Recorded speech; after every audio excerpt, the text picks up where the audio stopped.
एक एक महीने तक फाइलें घूमती रहती हैं, पुटअप नहीं होती हैं। कलेक्टर साहब ने आज सीओ साहब को बिल्कुल फेस टू फेस कहा है कि मेरे यहाँ पे 2 घंटे से ज़्यादा फाइल रुकती नहीं है, फिर स्वीकृतियाँ इतनी लंबित क्यों हैं?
पंचों का जिला परिषद सीईओ के प्रति काफी आक्रोश है। सीईओ की कार्यप्रणाली को लेकर आपने कल भी ज्ञापन दिया था, आज जिला कलेक्टर ने वार्ता के लिए आपको बुलाया है।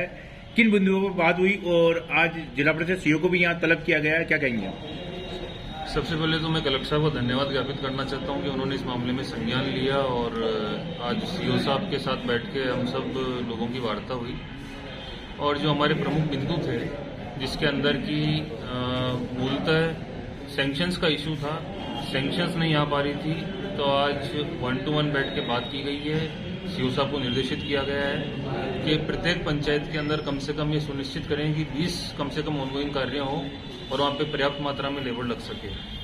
दूसरा, सीओ साहब को इस बात के लिए निर्देशित किया गया है कि कन्वर्जेंस के अंदर जहाँ 60-40 का रेशो मेंटेन होता है और जो पंचायतों को और जो पंचायत समितियों को अधिकार है सैंक्शंस निकालने का, उनके अनुरूप वो सैंक्शंस निकाल सकते हैं। तीसरा, जो नरेगा कर्मचारी थे, संविदा कर्मचारी जो थे नरेगा के, ये हमारे संज्ञान में आया है कि कलेक्टर साहब के यहाँ से वो अनुबंध काफी पहले ही स्वीकृत हो चुका है, परंतु ये जिला परिषद की लापरवाही से उन कर्मचारियों के साथ अनुबंध नहीं हो पाया और उनको अपना मानदेय नहीं मिल पाया।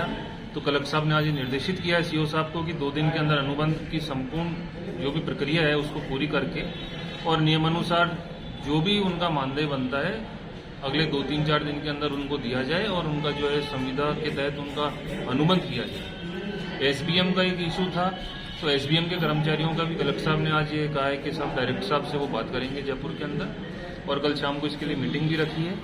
तो उसके अंदर भी हमारे को आश्वस्त किया कि सब जितने भी बिंदु और विषय हैं उन सब का निराकरण हो जाएगा।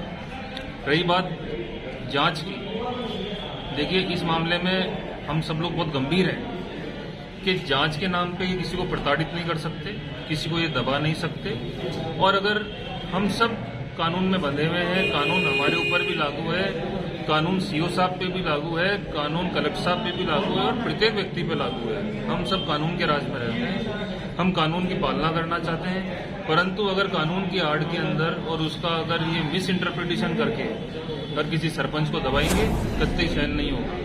आप ये देखिए, इनमें मानवीय संवेदनाएं तो बिल्कुल शून्य हो गई हैं। पनेर सरपंच साहब की पिताजी की स्वर्गवास हो गया था, उनका तीसरा था, कोई उनकी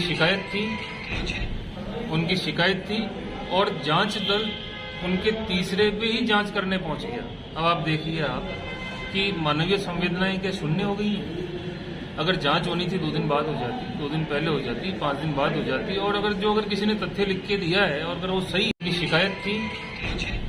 उनकी शिकायत थी और जांच दल उनके तीसरे पे ही जांच करने पहुंच गया।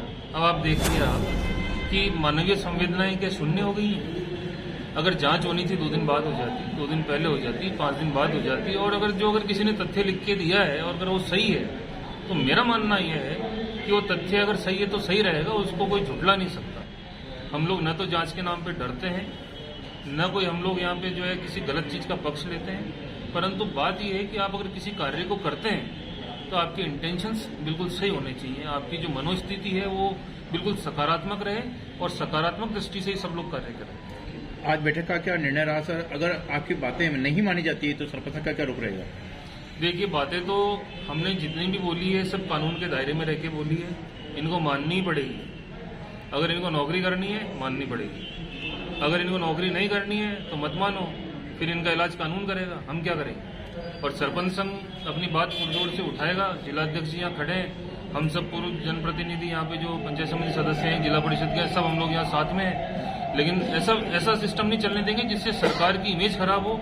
सरकार की मंशा ये है कि अधिक से अधिक गांवों के अंदर विकास के काम हो, शहर में सबको रोजगार मिले, नरेगा में 100 दिन का।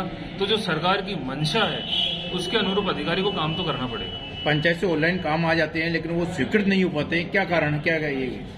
पंचायत से ऑनलाइन काम आने के बाद में यहाँ पे डंप हो जाते हैं। एक महीने तक फाइलें घूमती रहती हैं, पुटअप नहीं होती हैं। कलेक्टर साहब ने आज सीओ साहब को बिल्कुल फेस टू फेस कहा है कि मेरे यहाँ पे 2 घंटे से ज्यादा फाइल रुकती नहीं है, फिर स्वीकृतियां इतनी लंबित क्यों है। आप ये देखिए कि सिक्योर के ऊपर 2500 काम पेंडिंग होना, ये राजस्थान के अंदर सबसे बड़ा फिगर है। अगर सीओ साहब तथ्यों पे बात करना चाहते हैं तो मैं कहता हूँ आप मेरे सामने आइए, माइक पे आइए और टीवी पे 1 to 1 बात करते हैं तथ्यों के आधार पे। हम तथ्यों पे भी बात कर सकते हैं और हम यही कहना चाह रहे हैं कि भाई अपनी कार्यप्रणाली में आप सुधार लाएं। आप अजमेर जिला जो कि प्रथम 5 श्रेणी में नरेगा में आता था, एसबीएम के अंदर हमको पूर्व में यहाँ पे इनाम भी मिल चुका है, तो आज अजमेर जिले की जो रैंकिंग है क्यों पिछड़ रही है। जिस दिन ये आए, आते ही सबसे पहले तो इन्होंने यहाँ के कर्मचारी से अभद्रता की, उसके अंदर चांदनी आडा जी ने इनके ऊपर मुकदमा दर्ज कराया, आज भी लंबित है। सरपंचों से इनका टकराव है, सब बीडीओ से इनका टकराव है, संविदा कर्मचारियों से इनका टकराव है। ये कैसे चलेगा ये सब?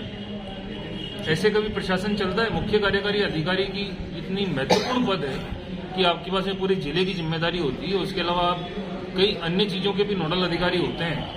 आपको थोड़ा सकारात्मक रुख रखना चाहिए, मेरा ये मानना है। एक्चुअली कुछ इश्यूज थे, जैसे गवर्नमेंट ऑफ इंडिया ने कुछ चेंजेस किए हैं सॉफ्टवेयर के अंदर, तो 20 से ज़्यादा काम सेंक्शन नहीं हो सकते एक बार में, प्रगतिरत नहीं रह सकते। सरपंच साहिबान के मस्टोर्स जारी नहीं हो पा रहे हैं उस क्रम में। 70 से ज़्यादा यदि लेबर लगाई जाती है तो उसको लेकर के भी कुछ इश्यूज थे। और अब एकदम से लेबर बढ़ी, लगभग 90,000 के आसपास लेबर अभी नरेगा श्रमिक अभी कार्यरत है। तो वो सारे के सारे, क्योंकि अभी परिस्थितियाँ ऐसे कि अभी नरेगा श्रमिकों की संख्या बढ़ना भी संभावित है। तो सरपंच साहिबान के बहुत सारे इश्यूज थे, तो उनके ऊपर आज जिला प्रमुख, जिला कलेक्टर महोदय के सामने आज कई सारे बिंदुओं पर चर्चा हुई और सकारात्मक रही। हमारे जिला कलेक्टर महोदय ने कुछ निर्देश दिए हैं, तो निर्देशों के तहत हमें 2-3 दिन का समय है जिसमें कंप्लायंस करें, और मैं समझता हूँ आने वाले समय में जो इश्यूज हैं उनको हम सॉल्व करेंगे। भुगतान को लेकर भुगतान नहीं हो पा रहा किसका नरेगा के जो एफपीओस हैं वो तो जयपुर से ही अप्रूव होते हैं, तो उनका भुगतान पक्के कामों का समय समय पे आता है। और जो लेबर पेमेंट्स हैं, उन लेबर पेमेंट्स के लिए हमने T+8 कर रखा है, तो 8 दिन के अंदर अंदर भुगतान करना मैंडेटरी है। और अजमेर की स्थिति इस मामले में अच्छी है, लेबर पेमेंट को लेकर